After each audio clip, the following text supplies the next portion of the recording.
Hey YouTube friends, today I'm going to make a beautiful and useful addition for our kitchen. My wife makes the most delicious sourdough bread. Every week she bakes a new loaf. She keeps the starter going from week to week, and she bakes a loaf, at least one loaf a week. The problem is, how do you store the bread as you eat it throughout the week? Well, the way we've been doing it is just to wrap it up in some tin foil, or you could use some cling wrap or some plastic wrap, but these aren't the best ways to do it. They don't protect the bread particularly well, and then they're also just sort of messy as you try to open up the tin foil and there's crumbs getting all over the table or the counter, and I keep thinking to myself, there's got to be a better way. The other day I was looking at a cake pan, one of those little pedestals where you put the cake on top of the pedestal and you have a glass dome that goes over the cake. And that's beautiful for a cake. And I thought, couldn't we make something similar for a loaf of bread? But it's actually where the bread is setting on a wooden cutting board, which would be perfect for cutting the bread. And then if we had a dome that could put over the bread, that would help protect the bread for several days. And so I came up with this idea in my mind and I said, I'm going to build this. And that's what I want to show you today. So I have these pieces of walnut that I've been using to make cutting boards. I'm going to start by making a square piece of walnut. The board is about 11.5 inches wide. So I will cut it 11.5 inches long. And that'll be wide enough to accommodate the glass dome that I have.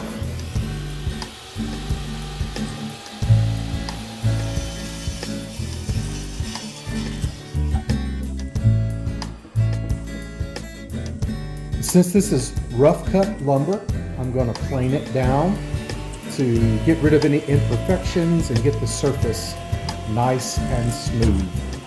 I really like using these planers. This quarter cable planer that I have, it does a decent job. It always leaves some imperfections in it that I have to sand out afterwards, but a planer really opens up the possibilities of what you can do with wood.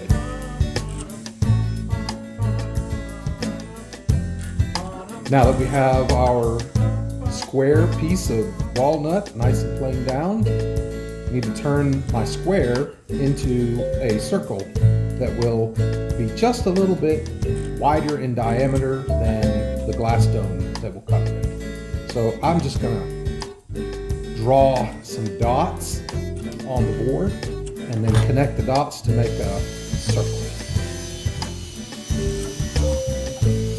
Once the circle is made, we're going to have to cut out the circle. I'll start by cutting off the corners with my table saw. Once I have all the corners cut off, I'll switch over to my band saw and get it closer and closer to the shape of a perfect circle. I really don't like using band saws that much. It just don't seem to work very good for me.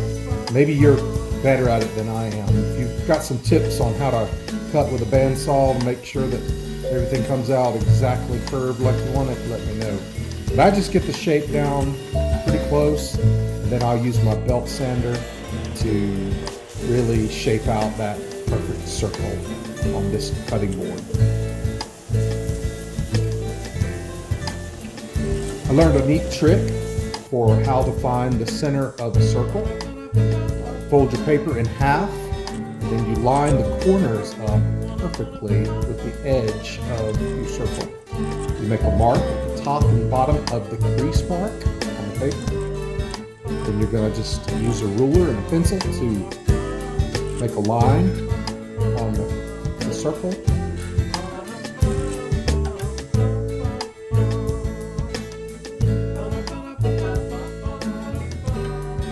Next, you're going to rotate that circle, and you're just going to repeat that process all the way again. Line the corners of the paper up on the edge of the circle, make a mark on the crease marks on the top and bottom of that paper. And then again, draw a line through those marks. And where those two lines you've just drawn intersect should be the center of the circle. And that's going to allow me to attach this circle to my turning lathe. And then we'll use the turning lathe to add the groove so that the glass dome will have a groove to set into on the breadboard.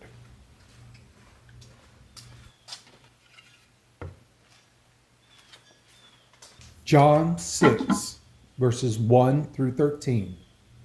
After this, Jesus came over to the far side of the Sea of Galilee, also known as the Sea of Tiberias. A huge crowd kept following him wherever he went, because they saw his miraculous signs as he healed the sick. Then Jesus climbed a hill and sat down with his disciples around him. It was nearly time for the Jewish Passover celebration. Jesus soon saw a huge crowd of people coming to look for him. Turning to Philip, he asked, "Where can we buy bread to feed all these people?" He was testing Philip, for he already knew what he was going to do.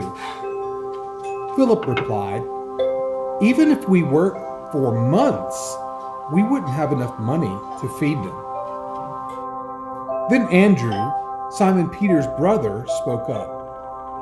"There's a young boy here with 5 barley loaves and 2 fish, but what good is that with this huge crowd?" "Tell everyone to sit down," Jesus said. So they all sat down on the grassy slopes. The men alone numbered 5,000. Then Jesus took the loaves, gave thanks to God, and distributed them to the people. Afterward, he did the same with the fish, and they all ate as much as they wanted. After everyone was full, Jesus told the disciples, "Now gather the leftovers so that nothing is wasted." So they picked up the pieces and filled 12 baskets with scraps left by the people who had eaten from the 5 barley loaves.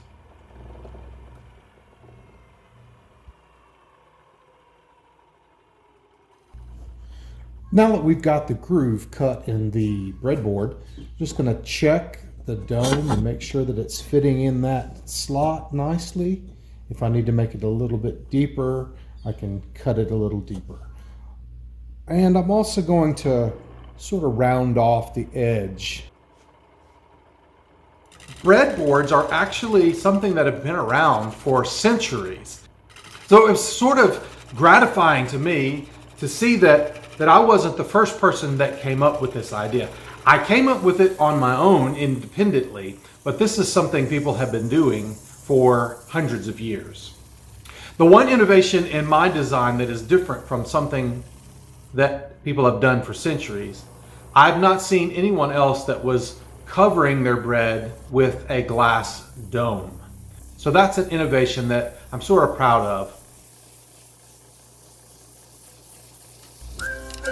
I've got some screw holes on the bottom of the cutting board from where I attached it to the lathe mount. I'll just fill those in with some wood putty and we'll sand that all off and we'll give this thing a nice sanding to get everything good and smooth. For a finish, we're going to use tongue oil, but before I put the tongue oil on, I like to clean it off with some acetone. That's just to get any grease or dust off of it. Get the surface nice and clean. I really like using tongue oil. It'll be safe for this cutting board. It's food safe, but it also will provide some protection to keep the finish of the board nice and smooth. So what we want to do is apply this tongue oil to the board nice and even. Let it dry for 10 or 15 minutes. And then we'll just wipe it off with a rag and let it dry for about 24 hours. Then we'll repeat the process all over again. And For this particular breadboard, I think I repeated that process 3 times, but you could do it over and over again and just, a lot of people will repeat that process at 5, 6, 7 times, but I just did it 3 times. Here's the finished product. It's pretty and it's useful, and it's going to be a nice addition to our kitchen. This is how it works. You just pick the dome off and see what now can just cut this bread right on the cutting board. Simple, super easy, works great. And then of course, once we're done, we'll just put the dome right back on. It'll keep it nice and fresh and looks good too. Thanks for watching today, my friends. Leave me a comment. Let me know what you think about the video and about this idea for a breadboard. I think it's going to be something great for us. It already is. Jesus said, "I am the bread of life. Anyone who comes to me will never be hungry again." Jesus is the one who really has what we need to feed our hungry souls. So I hope that you will connect with him. And if there's anything I can do to help, let me know. I would love to pray for you, talk with you about it.